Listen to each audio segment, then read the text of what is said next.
Hello everyone, my name is Ben Clark and today we're going to be discussing how to shoot free throws.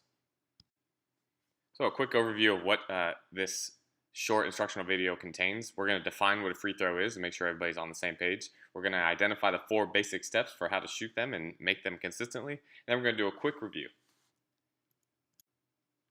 So what is a free throw? We can see from our Google definition here, it's an unimpeded attempt. It's a free shot. And how we earn these are basically most of the time we're going to get fouled.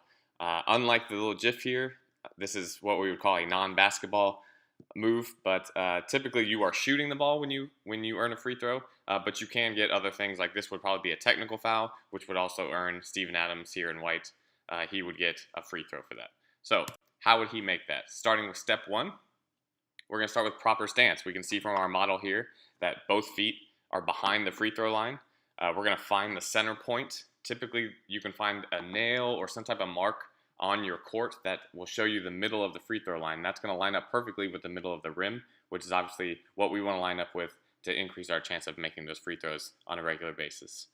And you can see here that he's not completely square. You're actually going to stagger your feet a little bit, and that helps kind of open up your hips and open your shoulder. Because if you think about it, we don't want to be perfectly square because we're actually shooting the ball from only one side, whatever your dominant hand is. So we actually want to favor that. So I'm left-handed. My feet would be actually be a little switched in favor with my left foot there.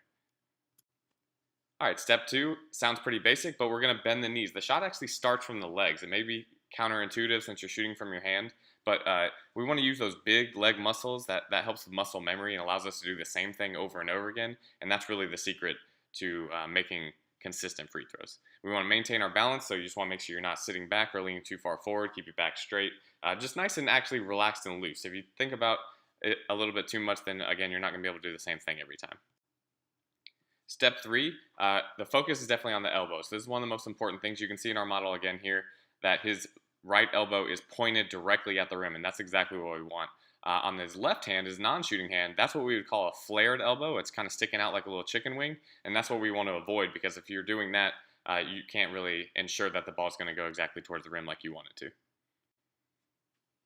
All right, and step 4, once you shoot the ball, you're not done. You want to follow through. You want to keep watching. You want to get all the feedback you can.